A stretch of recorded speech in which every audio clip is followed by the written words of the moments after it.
Halo sahabat berdesa, kali ini saya ada di Desa Bola, Kabupaten Buton Selatan untuk melakukan pemetaan potensi desa. Bangun desa, membangun peradaban. Desa Bola. Sahabat berdesa, kedatangan saya di Desa Bola, Kabupaten Buton Selatan kali ini dalam rangka melakukan pemetaan potensi desa, membantu masyarakat desa, pemerintah Desa Bola untuk melakukan pemetaan potensi desa sebagai upaya untuk menyusun perencanaan desa berbasis potensi dan tipologi desa. Program ini merupakan program yang difasilitasi oleh pemerintah desa, kolaborasi dengan lembaga strategi nasional.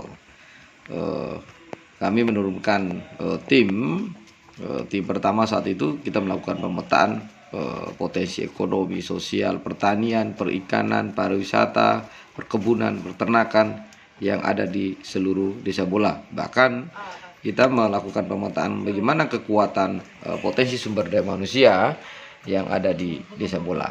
Nah, sahabat berdesa, Anda bisa menyaksikan bahwa di gambar ini atau di video ini adalah salah satu potensi alam, khususnya wisata, yaitu wisata bahari atau pesisir pantai. Pantai ini familiar memang disebut dengan namanya atau Pantai Jodoh. Ini berbatasan langsung dengan Desa Lampai Nairi, Pantai Jodoh Desa Lampai Nairi. Nah, tim LSN didampingi oleh kepala desa, BPD, tokoh pemuda, tokoh masyarakat setempat dan perangkat desa. Kami diajak untuk melihat lokasi spot yang akan dikembangkan menjadi salah satu potensi destinasi wisata yang dimiliki oleh Desa Bola. Pantai ini pantai pasir putih, kemudian masih sangat natural, belum ditata dengan baik karena memang ini menjadi pantai aktivitas para nelayan. Berdasarkan informasi dari pemerintah desa dan kesepakatan didiskusi beberapa kali di dalam forum grup diskusi antara LSN dan masyarakat desa, pemerintah Desa Bola, bahwa alternatif pertama yang didorong untuk melakukan pengembangan potensi pariwisata yaitu adalah Pantai Liana Wonci. Jadi menurut masyarakat lokal ini disebut dengan Pantai Liana Wonci yang berbatasan langsung dengan Pantai Jodoh, Desa Lampai Nairi. Pintu akses bukit ini ya kan? berdasarkan informasi Ini kan dan ini diskusi kan tidak terlalu ini kan. kami berhari-hari Bisa- dengan bisa pemerintah naik desa bahwa tapi kalau ke depan posisi airnya surut. Tanjung ini atau sekitar Pantai Liana Wonci ini akan dikembangkan salah satu destinasi wisata unggulan. Nah, kami berdiskusi kemudian untuk merumuskan apa yang harus dilakukan di desa ini. Nah, beberapa ide menarik menurut saya sangat penting, bahkan kita bisa menyaksikan ini adalah salah satu potensi kebudayaan.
syair lagu tadi itu mengisahkan tentang apa, Pak?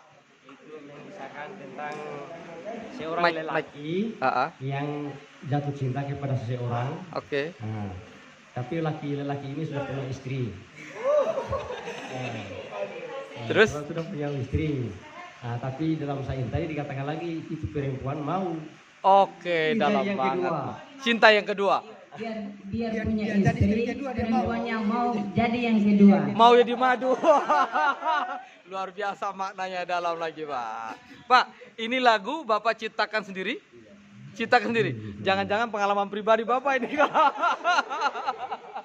Bercanda, Pak, bercanda. Pak, ada nggak lagu-lagu syair lain tentang kehidupan sekitar kita, sosial?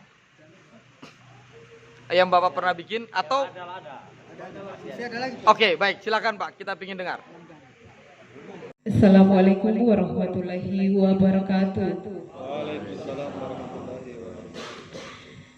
Bapak Ibu yang kami hormati, yang terhormat Bapak Kepala Desa Bola bersama perangkat desa, yang terhormat Direktur LSN bersama anggota, yang terhormat Ketua BPD bersama anggota, yang terhormat Ketua LSM, yang terhormat Bapak Ibu hadirin yang sama berbahagia.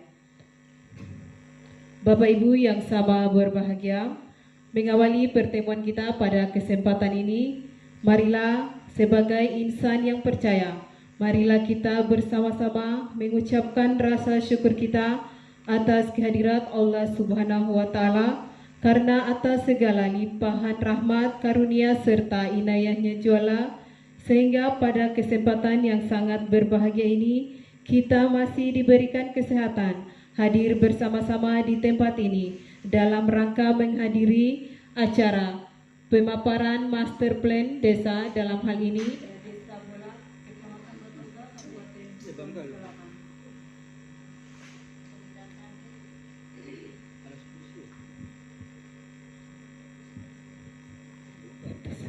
Ya, Bapak Ibu yang kami hormati, untuk lebih menjadikan waktu, baiklah kita langsung beranjak ke acara yang pertama. Pertama, marilah kita bersama-sama menyanyikan lagu Indonesia Raya. Kepada Bapak Ibu, kami persilakan untuk berdiri.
Bapak Ibu disilakan untuk duduk kembali.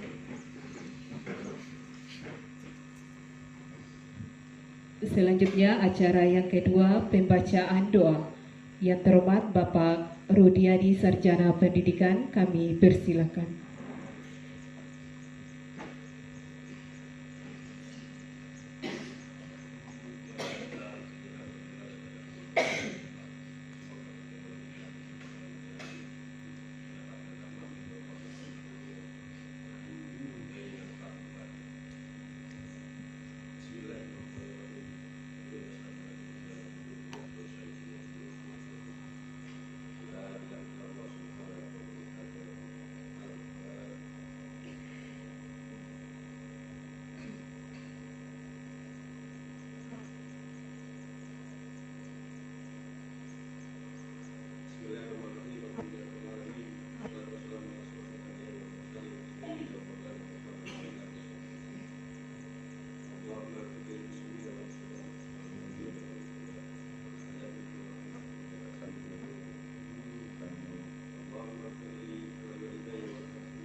Iya, demikianlah tadi pembacaan doa yang disampaikan oleh Bapak Rudiani Sarjana Pendidikan. Kepada Bapak diucapkan terima kasih. Selanjutnya kita beranjak ke acara yang ketiga, yakni sambutan dari Bapak Kepala Desa Bola sekaligus membuka kegiatan kita pada siang hari ini. Kepada Bapak disilakan.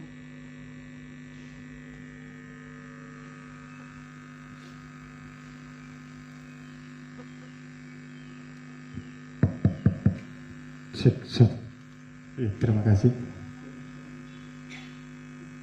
Bismillahirrahmanirrahim. Assalamualaikum warahmatullahi wabarakatuh. Ya, selalu kalau saya kurang jelas dengar salam, saya selalu ulang. Saya minta untuk yang kedua kalinya. Assalamualaikum warahmatullahi wabarakatuh. Waalaikumsalam warahmatullahi wabarakatuh. Terima kasih. Alhamdulillahirabbil alamin wa bihi nasta'inu ala umuri dunya waddin. Wassalatu wassalamu ala asrafil anbiya'i wal mursalin sayyidina wa maulana Muhammadin wa ala alihi wa ashabihi ajma'in. Amma ba'd. Yang terhormat Bapak Direktur Lembaga Strategi Nasional bersama anggota, yang kami hormati Ketua BPD beserta anggota, yang kami hormati Ketua LPM atau yang mewakili beliau bersama anggota, yang kami hormati tokoh agama, tokoh adat, tokoh masyarakat, yang kami hormati Bapak Ibu peserta FGD yang sempat hadir pada pagi hari ini. Pertama-tama, marilah senantiasa kita memanjatkan puji syukur kehadirat Allah Subhanahu wa Ta'ala atas limpahan rahmat, hidayah, dan inayahnya kepada kita semua, sehingga pada pagi hari ini kita masih diberikan nikmat kekuatan, nikmat kesehatan, dan nikmat kesempatan dalam menghadiri kegiatan rapat forum fokus apa itu, grup diskusi yang dimana sebentar akan dipaparkan oleh Bapak Direktur LSM.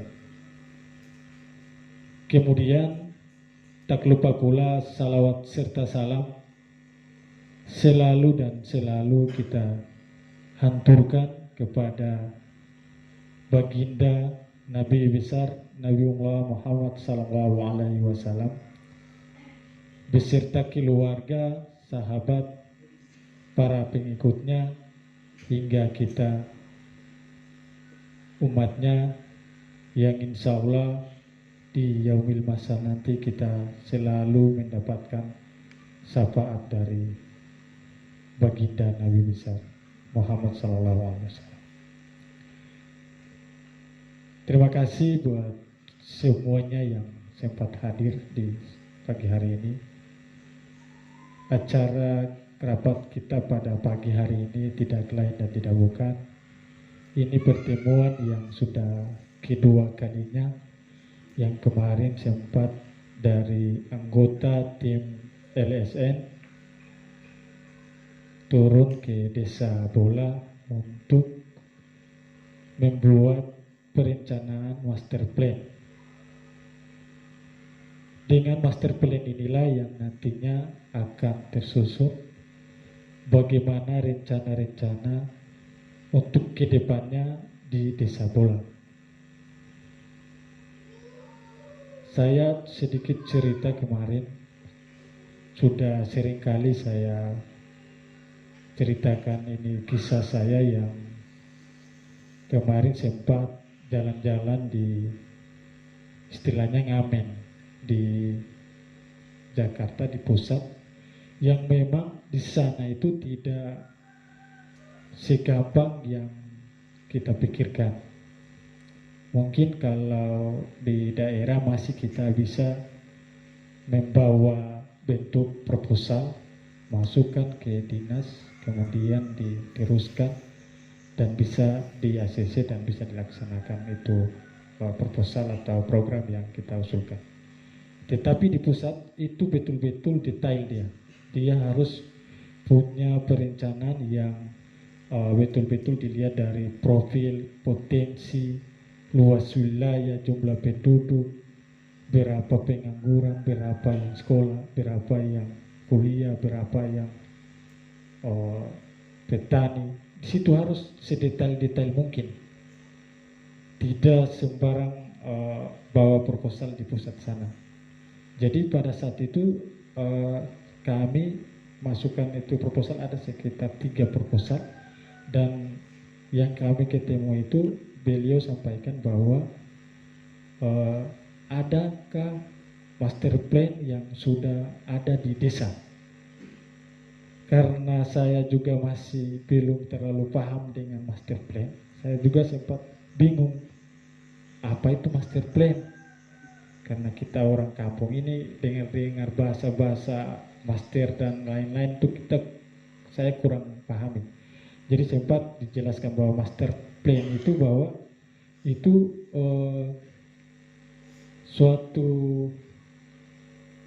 perencanaan yang sudah dibuat dalam bentuk dokumen, kemudian ada bentuk gambar slide dan ada bentuk file yang bisa nanti dilihat langsung oleh pemerintah dalam hal ini yang menangani itu kayak di perencanaan yang di pusat sana. Jadi betul-betul itu ada bentuk videonya. Jadi tidak sembarang. Jadi kenapa kami sebagai pemerintah berinisiatif untuk membuat perencanaan yang nantinya akan digunakan siapapun yang menjadi kepala desa, itu sudah ada rujukan, sudah ada dokumen yang nanti akan bisa meneruskan dari rencana-rencana yang sudah ada di Desa Bola. Barangkali itu saja yang kami sampaikan. Lebih kurangnya kami mohon maaf. Nanti sebentar akan dipaparkan oleh Bapak Direktur Lembaga Strategi Nasional, supaya nanti sebentar di tempat forum ini kita dilihatkan nanti sebentar slide-nya. Kita nanti coba memberikan masukan apakah ada yang mau dibentuk sebagaimana atau seperti apa. Nanti sebentar di sini kita akan sama-sama, karena ini adalah forum diskusi kita bersama. Karena diperlihatkan bentuk daripada potensi-potensinya kita, sehingga sebentar kita sama-sama mencari jalan keluarnya, bagaimana bentuk yang terbaik. Jadi itu saja, lebih dan kurangnya kami mohon maaf. Saya akhiri dengan ucapan ihdinas siratal mustaqim. Billahi taufik wa hidayah. Wassalamualaikum warahmatullahi wabarakatuh. Waalaikumsalam warahmatullahi wabarakatuh.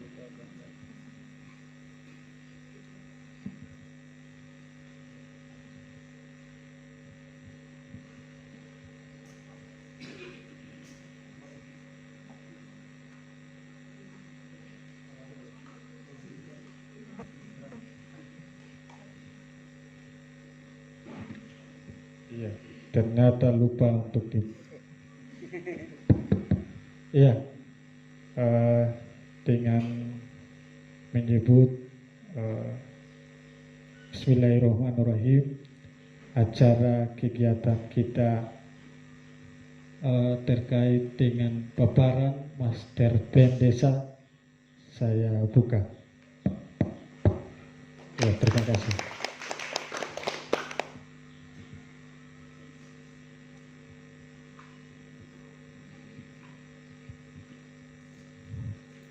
Iya, demikianlah tadi sambutan dari Bapak Kepala Desa Bola sekaligus membuka kegiatan ini. Kepada Bapak diucapkan terima kasih. Selanjutnya kita beranjak ke acara yang selanjutnya, yakni pemaparan Master Plan Desa yang akan dipaparkan oleh Direktur LSN. Kepada Bapak kami persilahkan.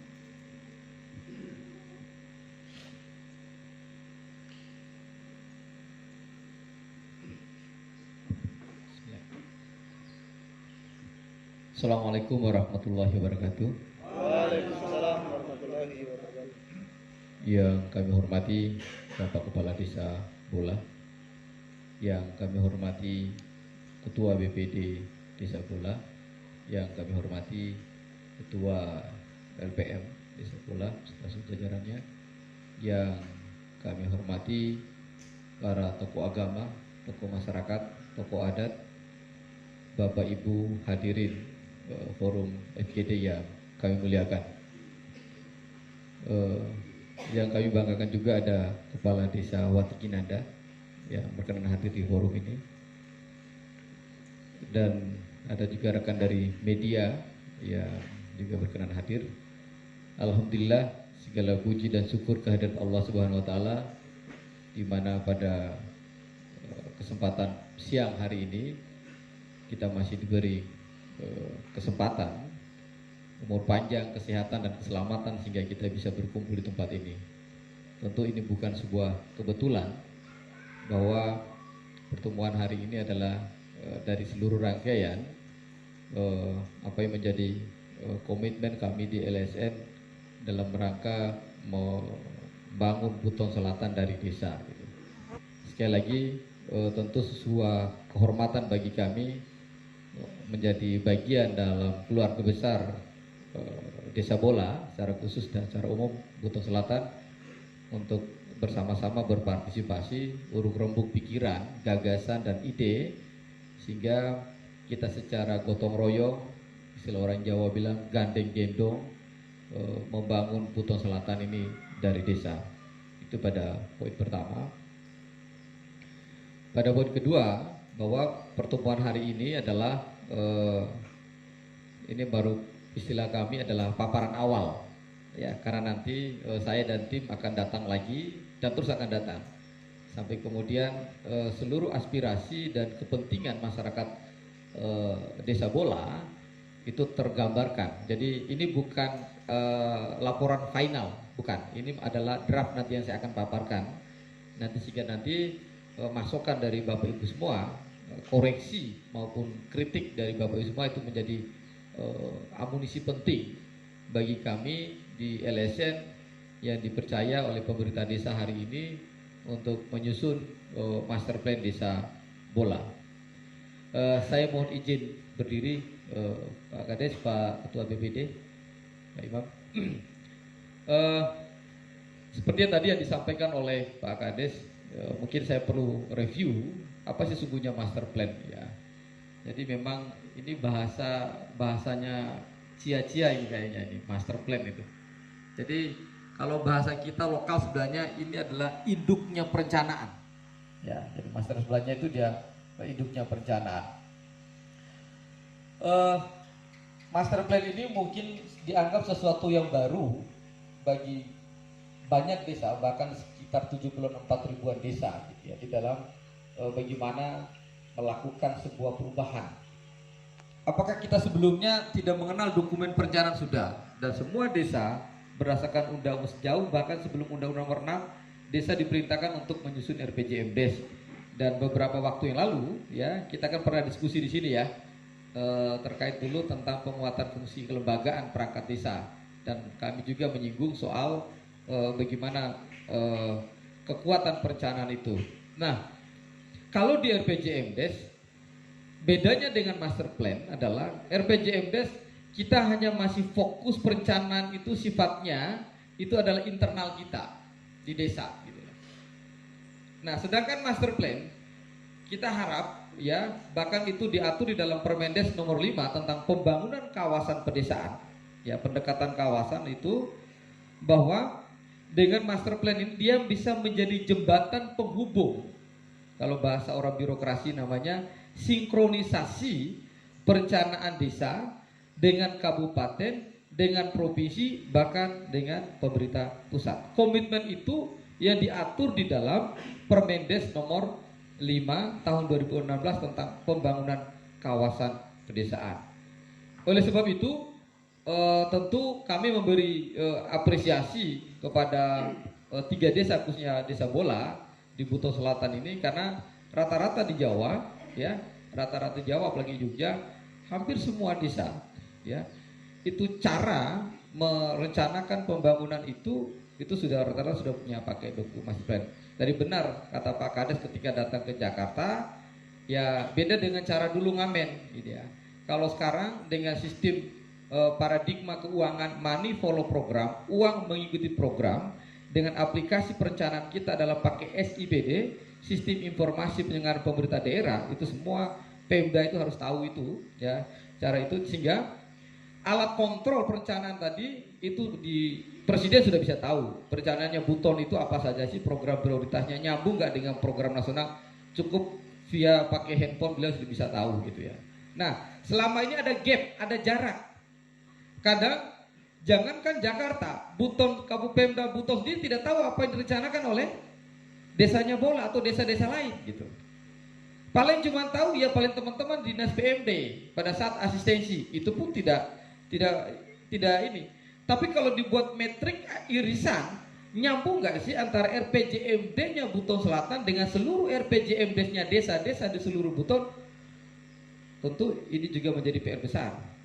Nah, sehingga master plan ini bahkan di dalam Undang-Undang 25 tentang sistem perencanaan pembangunan nasional kita menyebutkan bahwa perencanaan pembangunan itu menggunakan 4 pendekatan.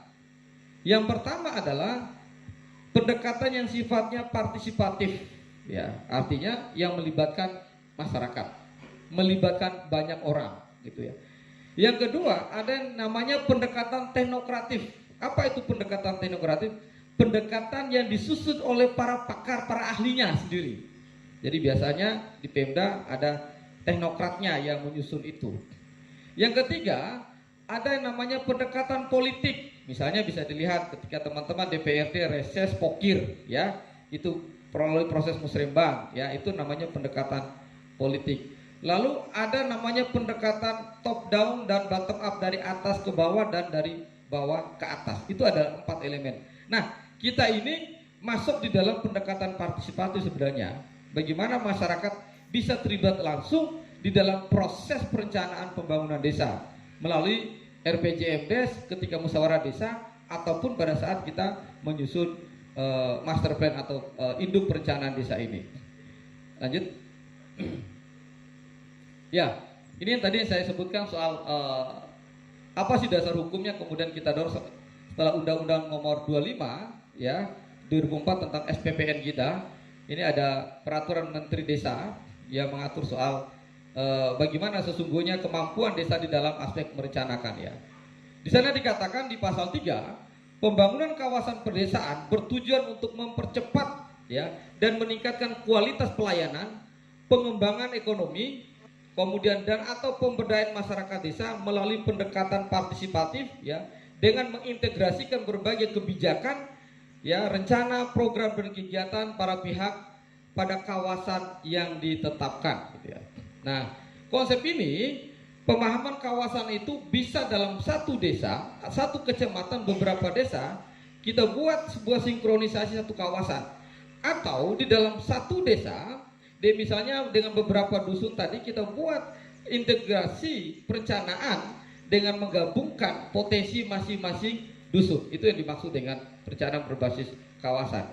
Misalnya kita lihat desa bola kita ini kan sebagiannya kawasannya adalah wilayah pesisir, sebagiannya adalah wilayah daratan atau pertanian. Kemudian tentu mengkolaborasikan dua kawasan ini menjadi penting di dalam sebuah perencanaan ya. Nah, ini beberapa saya izin berdiri di sini. Ya, ini posisi saya kira kita semua sudah tahu tentang kondisi desa kita. Maka kami di LSN kemarin berdasarkan data BIG, mohon izin Pak Kades, Pak Ketua BBD, Badan Informasi Geospasial, kita menyusun peta ini. Nanti peta bisa digunakan langsung oleh pemerintah desa dengan konsultasi pemerintah. Tinggal pembuatan berita acara atau pengesahannya, sehingga peta desa profil desa nanti sudah bisa dipakai secara resmi sebenarnya, karena hasil survei observasi lapangan kemarin kita sinkronisasi juga dengan data BIG, Badan Informasi Geospasial. Ini datanya ini. Ya, next. Ya. Nah, saya mulai dari kondisi demografis, kondisi penduduk kita. Ada banyak desa di dalam perencanaannya yang namanya jumlah penduduk itu hanya sekedar lampiran di dalam perencanaan desa. Ya. Laki-laki sekian, perempuan sekian, ya usia sekian, kan bisa begitu ya. Itu hanya sekedar menjadi data. Data itu kemudian butuh ketika misalnya ada bantuan BLT dan lain-lain. Nah, di dalam master plan perencanaan desa, data ini menjadi bab pertama yang harus dirumuskan di dalam perencanaan. Ya, misalnya begini, Pak Sarif, apa sih yang dimaksud dengan menghadirkan? Oh, jumlah laki-laki di dusun Rano 2 misalnya ada 167 misalnya, Rano 1 sekian misalnya. Maksudnya apa? Maksudnya adalah bahwa dalam perencanaan selama ini kita seringkali mengesampingkan bahwa sumber daya manusia itu adalah potensi pertama selain sumber daya alam. Tetapi nanti kita lihat apakah berdasar jenis kelamin ini saja, tidak gitu. Tetapi kemudian kita lihat berapa sih yang lulusan sarjana S1, S2, SMA, SMP yang selama ini coba kita ungkit di dalam perencanaan itu sehingga mereka mendapat peran di dalam porsi pembangunan desa. Jadi kita mulai start dengan bagaimana ketersediaan SDM kita. Sehingga kami ini kan hanya pendatang.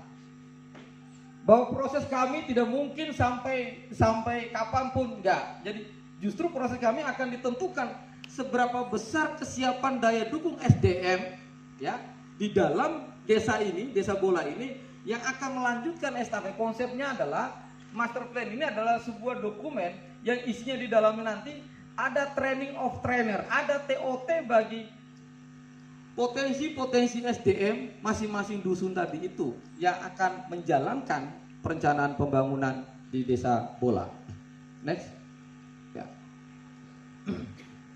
Kita lihat seberapa kuat potensi SDM di Desa Bola untuk melakukan perubahan 5 tahun, 10 tahun hingga 20 tahun ke depan. Ya. Posisi yang tidak sekolah kita ada pada 177 jiwa. Ini mohon dikoreksi kalau data ini keliru, ya. Lalu kemudian tingkat SD kita cukup besar, ya, lulusan SD 266 jiwa. Lalu kemudian SMA, SMP sederajat 160 jiwa, SMA sederajat 287 jiwa, ya. Lalu ada kekuatan di sini, lihat, ya, yang melanjutkan pendidikan diploma dengan sarjana ada 13 yang 72 orang. Kalau kita melihat persentase dalam basis kekuatan SDM untuk melakukan transformasi, ya, lompatan-lompatan, ingat kekuatan potensi pertama itu SDM, ya. Kita memang pada posisi yang tidak seimbang.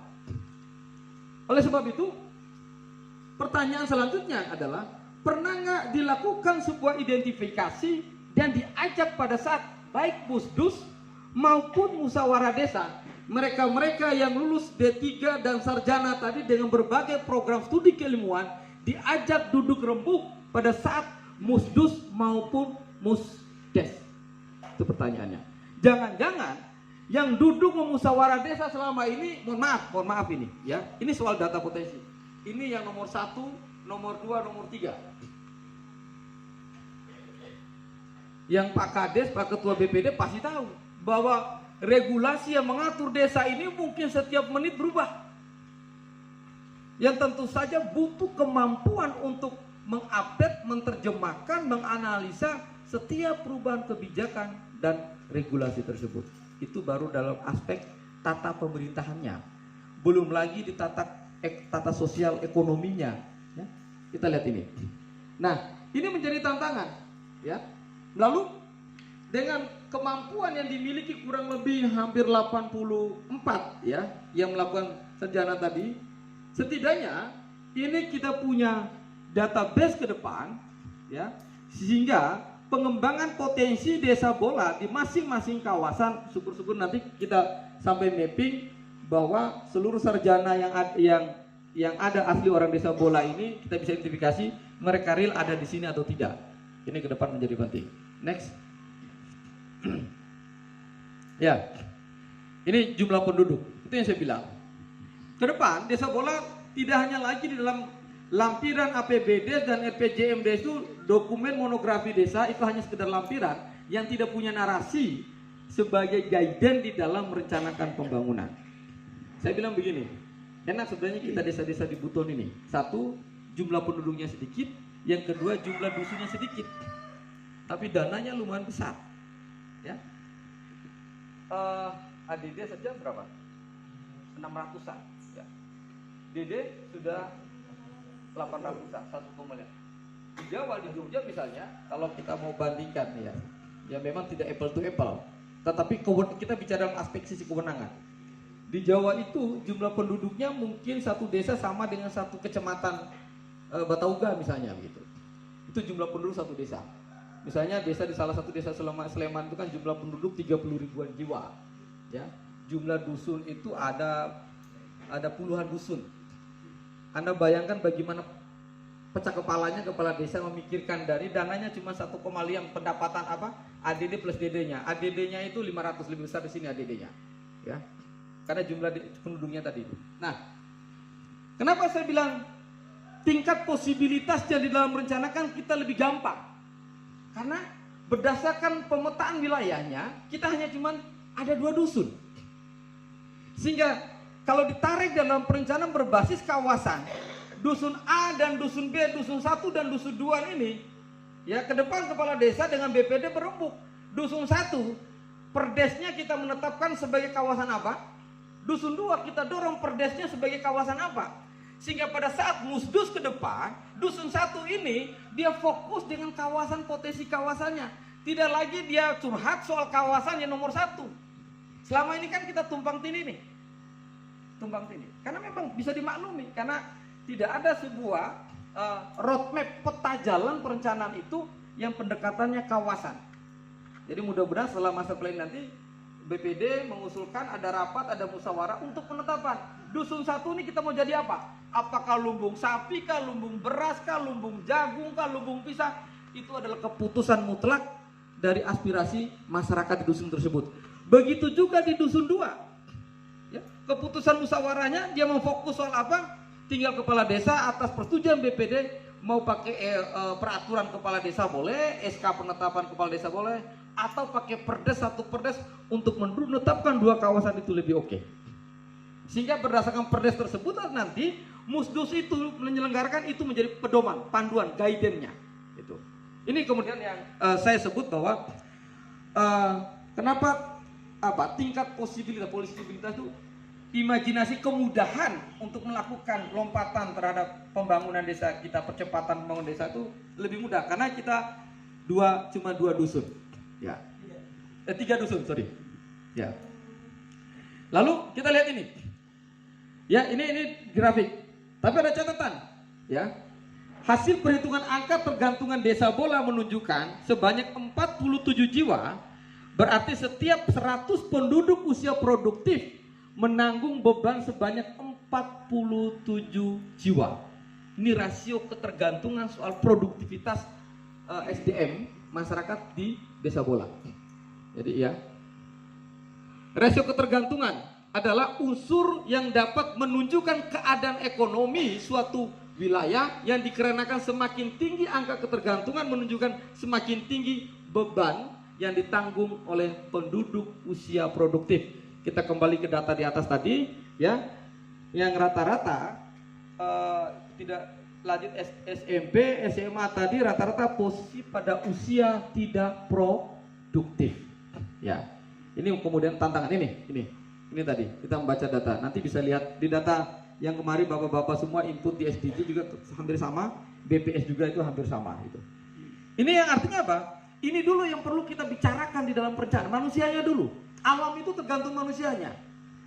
Kalau etika, perangai, kemudian mental manusianya belum kita clearkan di dalam perencanaannya, mau emas pun yang bertetaran di sini, ya, dia tidak akan menjadi apa-apa. Nah, ini penting di dalam aspek perencanaan. Next.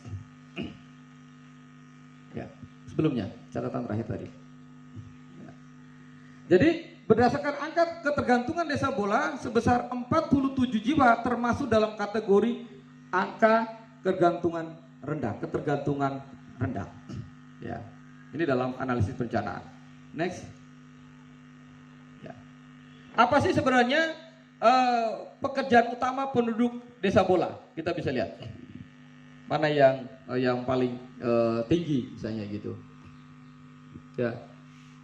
Lainnya ini menunjukkan kita sebenarnya nomaden. Istilah keren apa? Nomaden ini apa? Tidak punya pekerjaan tetap dengan aset tetap yang dimiliki. Itu definisinya. Ya. Jadi bukan juga pekerja serabutan lah istilahnya apa ya. Jadi kadang bekerja, kadang tidak. Kalau sudah bekerja, dia tidak bekerja atas aset produksinya sendiri dengan memiliki modal sendiri. Itu posisinya kayak gitu. Ya. Ada petani, ya, petani pemilik lahan, posisinya tertinggi adalah 60, ya. Kemudian ada petani penyewa, ada buruh tani, ada nelayan pemilik kapal, ada nelayan penyewa perahu, ada buruh nelayan, ya, ada guru non PNS, ada guru agama, kemudian pengelolaan lahan industri, ya. Ini posisi kita. Tertinggi adalah satu petani pemilik lahan, tapi kalah dengan warga yang nomaden, yang artinya tidak memiliki alat produksi secara mandiri. Ini penting ini. Jangan sampai contoh misalnya begini. Dari mayoritas penduduk kita adalah para pekerja dalam tanda petik serabutan. Lalu kita imajinasi merencanakan perencanaan pembangunan harusnya mengakomodir posisi yang terbesar ini. Ya. Bagaimana mereka supaya tidak jadi buruh migran lari ke kota misalnya begitu.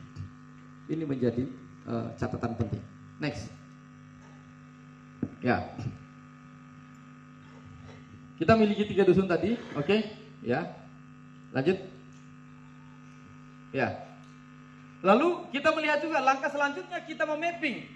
Ya.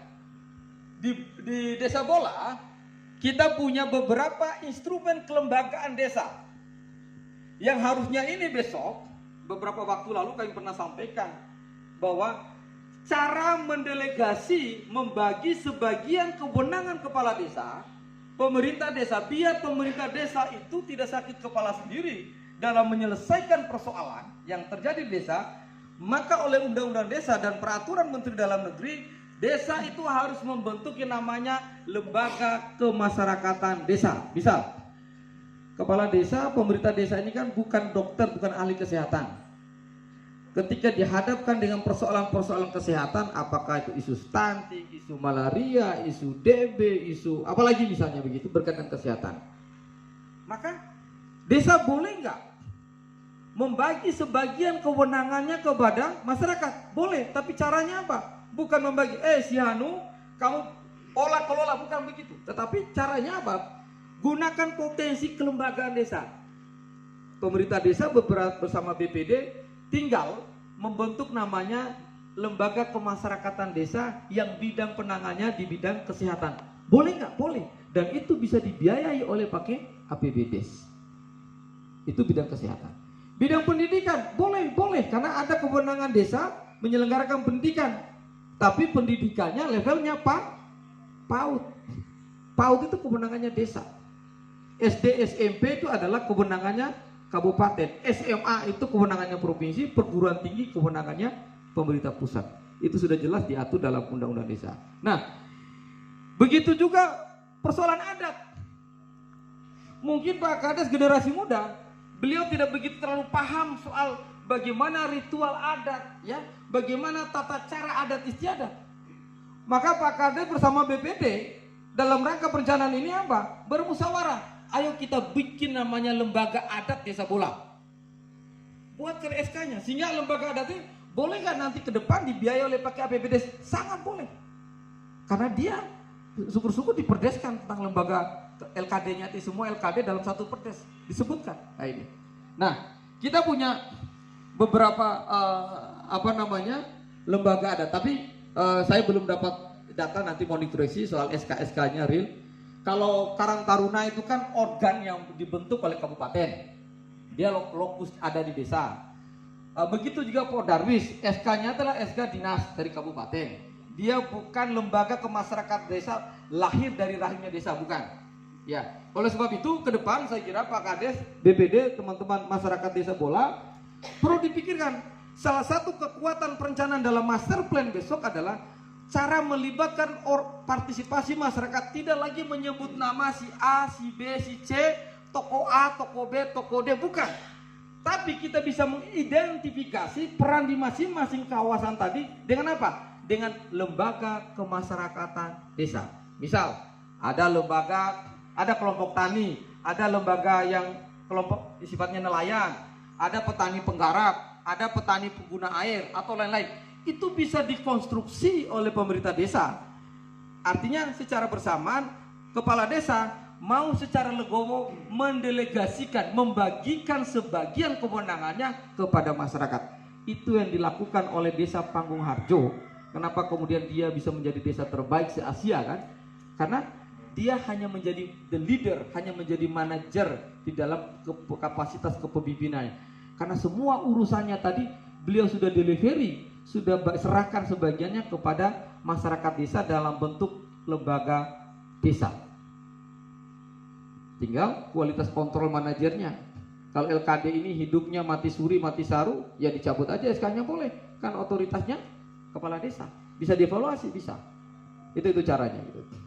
Nah, potensi-potensi ini tentu ada banyak sekali lembaga-lembaga yang ada di desa ini. Kita bisa ada PKK, Karang Taruna, LPM, kemudian ada Majelis Taklim, kemudian lembaga adat, ya, kemudian kelompok sadar wisata sudah ada BUMDes, kemudian ada Remas, ada banyak.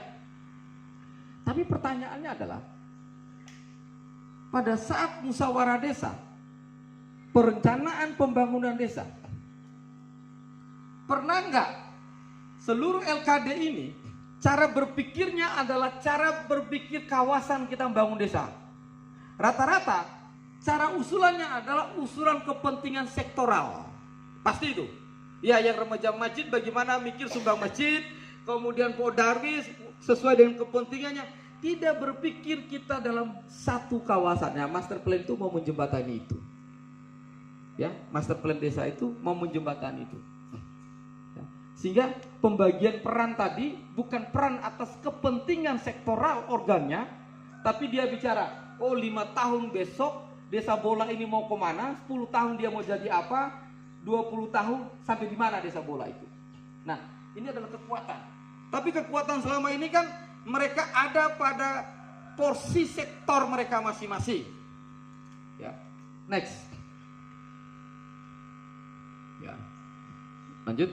Nah, ini kita coba mendesain peta berdasarkan data kemarin kita survei lapangan tim saya, lalu kemudian data informasi BIG-nya, ya. Jadi kita memapping ini peta, ya. Ini posisi Lampai Nairi, lalu kemudian ini batas wilayah administrasi, ya. Nanti bisa dicek wilayahnya. Potensi pertanian. Apa potensi yang dimiliki oleh Dusun Rano 2? Ya.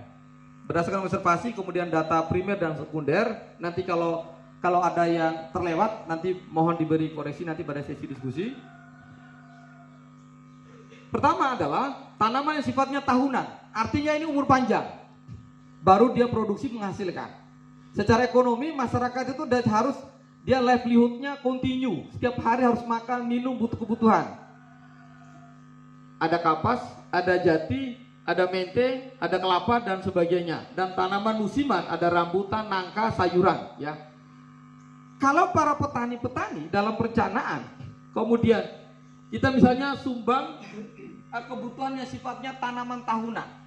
Lalu pemerintah desa harusnya berpikir dalam perencanaan ini ke depan kita akan rekomendasikan bagaimana cara mengatasi masyarakat hari ini, masyarakat desa bola yang secara potensi pertaniannya mereka memiliki tanaman yang usianya produksi baru panen hasilnya kan 1 tahun, ya, 1 tahun. Ini kan menjadi PR. Nah, kami beberapa desa kemarin kita coba rekomendasi, misalnya kalau di Jawa dengan konsep tumpang sari, ya. Jadi tanaman yang usianya 1 tahunan tadi itu adalah kita sifatnya itu adalah investasi, ya, jangka panjang. Tetapi kemudian perlu kita pikirkan dalam satu kawasan pertanian apa kira-kira jenis produktivitas masyarakat petani yang bisa terlibat dia misalnya mendapatkan penghasilan dalam jangka waktu yang pendek. Misalnya mingguan, ya, per 2 minggu, ya. Kalau di beberapa desa di Jawa kita lakukan karena rata-rata misalnya ada yang salak di Banjarnegara, usianya cukup panjang, kemudian kita mencoba masuk ke tanaman bagian hortikultura, ya, itu nanti bisa dirancang. Nah itu. Nah, lalu kemudian lahannya sifatnya tegalan milik pribadi untuk komersial dan konsumsi, ya, ini potensi yang dimiliki. Kendala akses informasi terkait dengan perawatan tanaman belum maksimal, akses obat-obatan, pupuk jauh, dan belum ada diverifikasi pengelolaan hasil tanaman. Ini data yang kita peroleh, ya, data yang kita peroleh dari hasil pemetaan kemarin. Nah, kemarin kita ke Lapan Dewa Jaya, kemudian diskusi juga di Lapan Dewa Makmur, ya. Saya kira problemnya hampir sama, ya. Kemudian diskusinya bahwa kita lebih cenderung mengeksploitasi hasil pertanian kita, lalu kemudian dalam bentuk gelondongan. Gelondongan itu misalnya begini, ya, kalau pisang, ya, satu tandanya itu dibawa ke bau-bau. Kalau mente, sak kulit-kulitnya bau-bau. Kemiri begitu juga, ikan begitu juga, kan begitu. Jadi tidak ada upaya di dalam perencanaan tadi diverifikasi produk hasil pertanian maupun kelautan, pengolahan sehingga punya nilai tambah. Nah, ini kelemahan yang kita temukan di desa kita yang ke depan itu kita bisa rencanakan dalam kawasan. Ya, next. Ada singkong juga, ada jagung. Ya. Potensi perikanan. Ya. Data informasi kita dapat ada ikan tuna kecil, cakalang dan lain-lain, ya. Waktu melaut itu sifatnya harian, artinya dia masih bersifat subsistem di dalam sistem perikanan.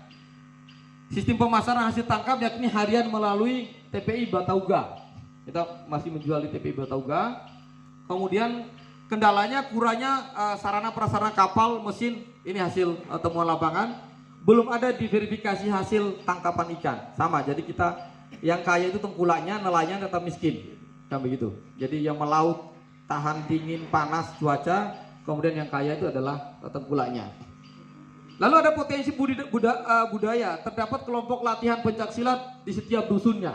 Nah ini saya bilang kalau potensi ini kemudian didorong menjadi bagian dari atraksi setiap pariwisata juga menjadi sangat penting. Tetapi bentuknya harus didorong ke LKD.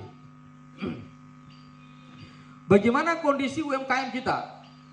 Terdapat 18 pelaku usaha warung sembako, 1 bengkel dan 1 pelaku usaha kaupiku. Kendala belum ada diverifikasi. Ini yang saya maksud. Ingat, hari ini pemerintah menerapkan program namanya PEN, Pemulihan Ekonomi Nasional 3 sektor. Yang pertama ketahanan pangan, yang kedua itu adalah UMKM, yang ketiga pariwisata. Kalau kita tracking usaha UMKM kita, ya ada pelaku, ya 18 pelaku usaha warung sembako, ya kemudian 1 bengkel dan 1 pelaku usaha kaupiku. Potensi kita adalah pertanian dan laut. Tapi jika dilihat anatomi UMKM-nya, kelembagaan UMKM-nya, kita belum melihat ya di dalam kelompok UMKM tadi yang sifatnya industrialis atau usaha tadi yang berbasis potensi yang dimiliki oleh desa bola. Ini kan berarti ada gap nih. Kita punya bahan bakunya, tapi justru kegiatan UMKM-nya tidak mencerminkan, merepresentasikan dari potensi yang dimiliki oleh desa bola. Nah, itu. Ini maksudnya gitu. Jadi saya bayangkan di sini ada UMKM, ini hanya 1, ada kaupi potensinya, karena ada singkong sini kan ya, ada 1. Nah saya bayangkan sini ada potensi ikan, ada potensi pisang, ada potensi mente, ada dan lain-lain. UMKM-nya itu bergerak linear atau nyambung dengan potensi yang dimiliki desa kita itu. Begitu juga potensi peternakan, ya kita punya ternak ayam kampung, kemudian ada kambing sebagai masa beternak ayam, ya kemudian ini potensi ada milik pribadi skala kecil. Sesungguhnya kalau dilihat dari data ini, masyarakat desa bola adalah masyarakat yang sangat kreatif, yang survivor, ya mampu beradaptasi, lalu kemudian untuk bertahan hidup mengembangkan usaha. Ya hanya saja bisa dikatakan dari hasil data kami ini no by planning, tidak berbasis bisnis perencanaan yang nyambung dengan apa yang menjadi potensi masing-masing 3 dusun di desa bola dalam pendekatan kawasan. Next. Ya, ini adalah peta potensi dusun danau. Bapak Ibu semua bertanya mungkin, Pak Sarif, buat apa itu peta itu? Maksud kami, besok kalau musyawarah dusun di masing-masing dusun, BPD melalui Pokjanya, ya, atau kemudian kepala dusun memfasilitasi. Pertama besok yang ditampilkan dulu tuh peta potensi dusunnya. Ya, ini desa-desa yang kita dampingi langsung begitu. Jadi besok pada saat musdus, kepala dusun harus menyampaikan, warga dusunku dusun 1 atau misalnya ini dusun Rano 1, ya. Ini loh potensi dusun kita. Kita punya potensi perikanan, kita punya potensi pertanian, bla bla bla. Maka musyawarah kita dalam rangka penyusunan RKPD 2023, mari kita mendiskusikan, mari kita gibah soal potensi-potensi ini, supaya tidak ada lagi usulan itu sifatnya curhat di situ. Kepentingan bukan kebutuhan menjadi masyarakat. Nah, ini menjadi peta sekaligus peta ini bukan peta administratif, peta ini, tapi ini adalah peta potensi yang akan menggambarkan, oh ini loh wilayah dusun kita, karena Bapak Ibu semua lebih tahu tentang kondisi dusunnya, sehingga kepala dusun besok didampingi BPD itu menjelaskan potensi kita berdasarkan tema prioritas penggunaan dana desa, kan muncul Permendes besok ya untuk APBD 2023. Maka Bapak Ibu semua di Musdus itu membicarakan ini, kita mau apa ini ikan ini, kita mau ngapain ini terong, kemudian rambutan dan lain tadi, kita mau ngapain, ini yang dibicarakan supaya ada inovasi. ya, di dalam perencanaan. Sehingga pada saat tarik ke musyawarah desa, kekuatannya adalah memperdebatkan usulan-usulan berdasarkan potensi kawasan masing-masing dusun. Itu nanti jalannya. Next. Ya, sama. Ini di dusun 1 juga punya potensi UMKM, ya. Kemudian pelaku usahanya sembako, ya. Jadi kita lebih banyak impor daripada mengelola produksi bahan baku kita, ya, yang diekspor. Itu bahasa agak ininya. Nah, ada potensi pariwisata. Ada potensi pariwisata, ya.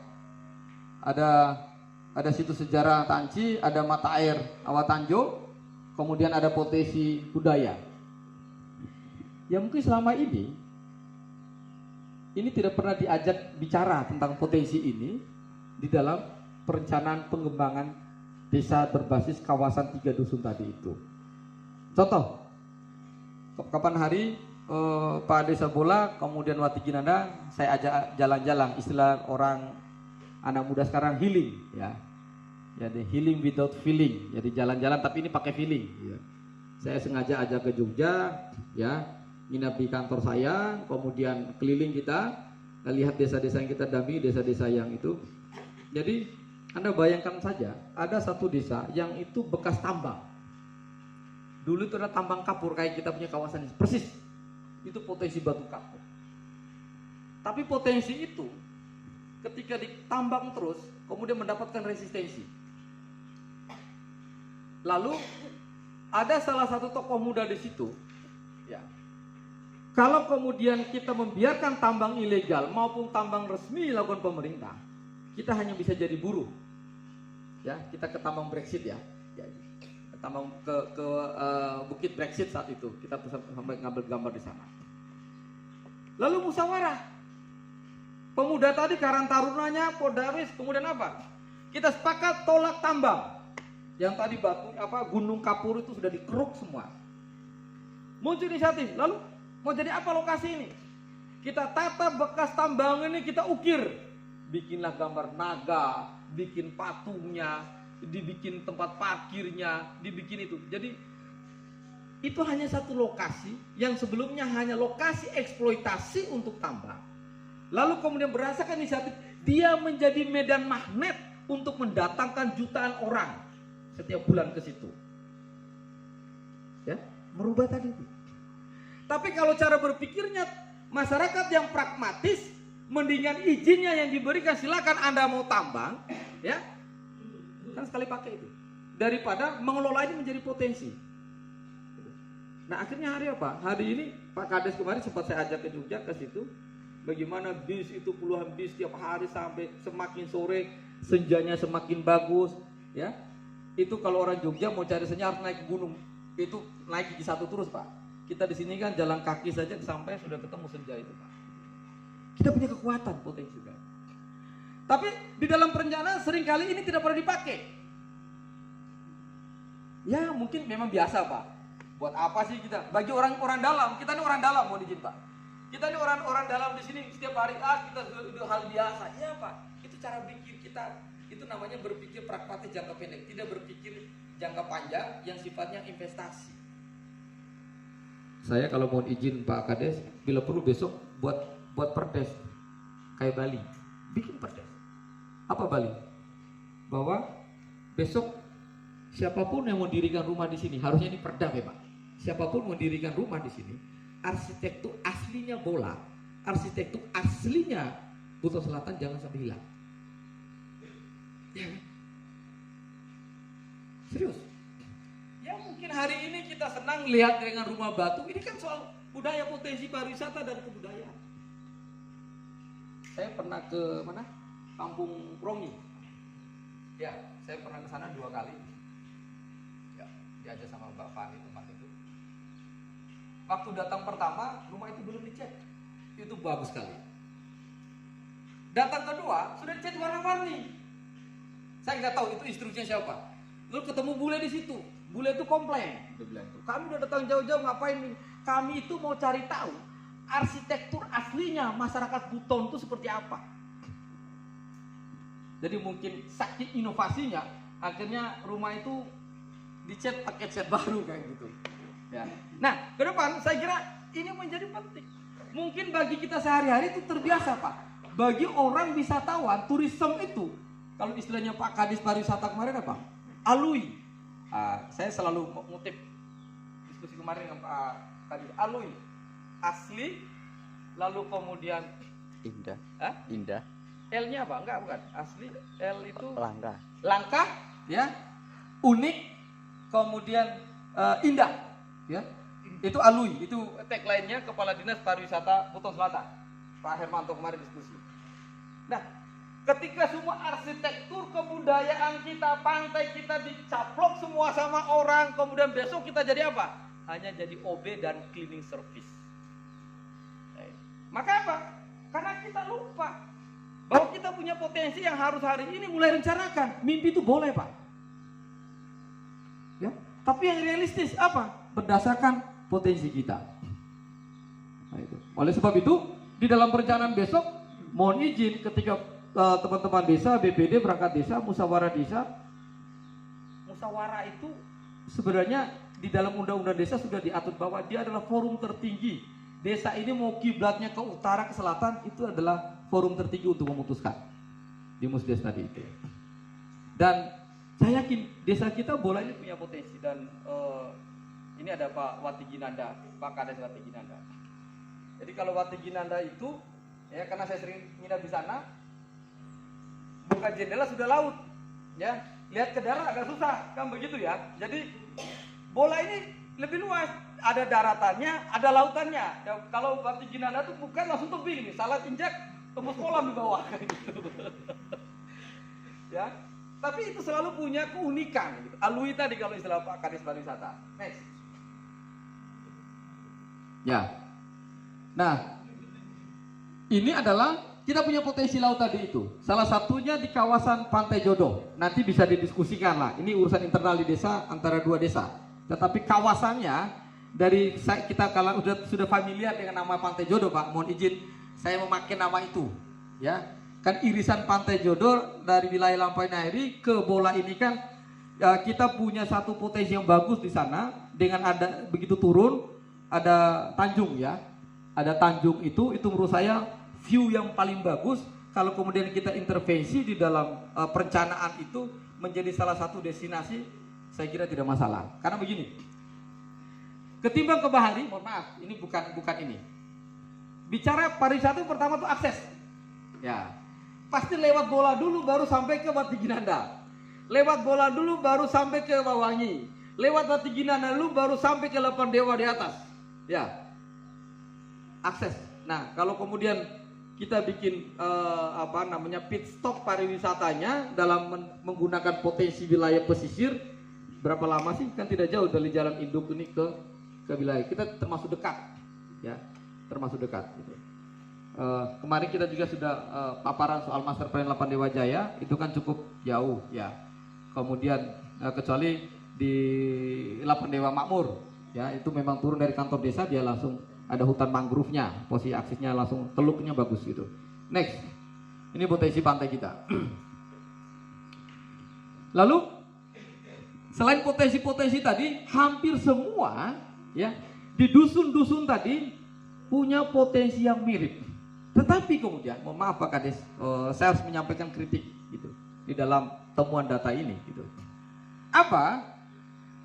Kita belum menemukan sebuah unit bisnis di dalam rangka mengkapitalisasi itu apa?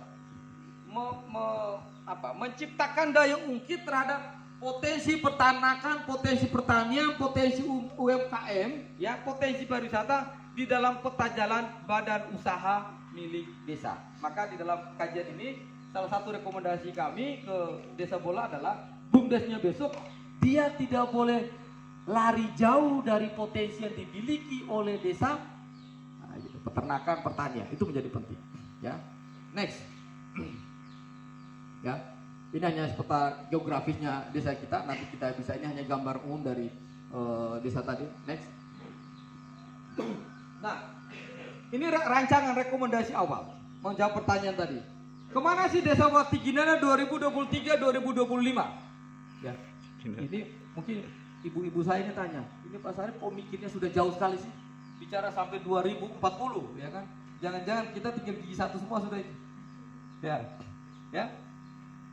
Ini starting di 2023-2025, aspek kelembagaan masyarakat, investasi SDM menjadi sangat penting. Anda kalau datang ke Bali, ya, investasi yang paling kuat itu adalah Bali adalah sumber daya manusia. Nah, kemarin diskusi dengan teman-teman desa di atas, saya bilang kalau Anda datang ke Bali, karena mereka sudah menjadi budaya, kultur ya. Orang mau datang, mohon maaf ibu, cuma pakai bra, pakai celana dalam saja itu biasa. Tapi saya ini orang timur, orang Flores, tetangga kita sebelah sana. Tapi kalau lihat yang bening sedikit itu sampai terputar begitu, ini kan soal kultur.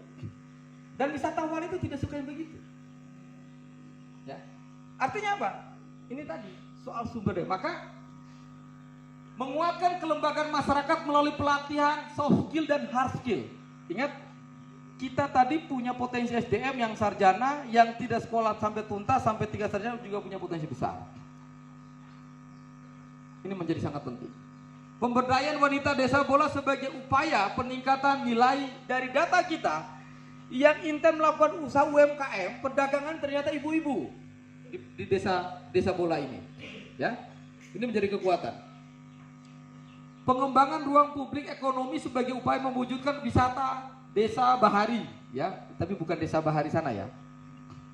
Penyuluhan dan pelatihan sektor peternakan, ya, dan pertanian sebagai upaya pengentasan kemiskinan di masyarakat desa bola. 2026 peningkatan promosi pengembangan jaringan pemasaran hasil olahan ikan, kemudian hasil pertanian, infrastruktur pariwisata publik, ya, pendampingan sektor peternakan dan pertanian dalam rangka menyelesaikan persoalan kemiskinan dan ketimpangan pendapatan di desa bola. Ini tahapannya nanti, ya. Bahwa ini boleh dikasih tambahan, boleh. Ini baru rancangan berdasarkan analisis data yang kita ini.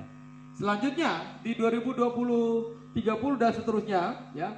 Nanti masing-masing ini kita akan susun rekomendasi untuk setiap tahun di dalam priorisasi ini nanti yang akan menjadi pedoman bagi desa pemerintah desa bola dan masyarakat di dalam menyusun perencanaan pembangunan desa. Lanjut. Udah. Oke. Itu tadi Bapak Ibu semua paparan awal kami. Ya, ini adalah paparan sementara karena nanti berdasarkan hasil saran kritik Bapak Ibu semua, kemudian kami akan melakukan perbaikan. Kira-kira ada nggak yang terlewatkan, ada nggak yang keliru, mohon kami diberikan saran dan kritik dalam rangka memperbaiki kualitas perencanaan pembangunan desa kita ke depan. Oke, itu nanti kalau kita break ini dulu diskusi, baru nanti kita akan melihat salah satu DED dari kawasan nanti yang akan kita paparkan di sini, ya. DED itu semacam gambar kerja, ya, berkaitan dengan rencana kita setelah diskusi pertama dengan teman-teman pemerintah desa untuk penataan kawasan wilayah selatan di Pantai Jodoh, ya, yang di Tanjung apa namanya? Ya, itu nanti yang coba kita desain, ya, setelah diskusi nanti. Demikian dari kami, terima kasih. Assalamualaikum warahmatullahi wabarakatuh.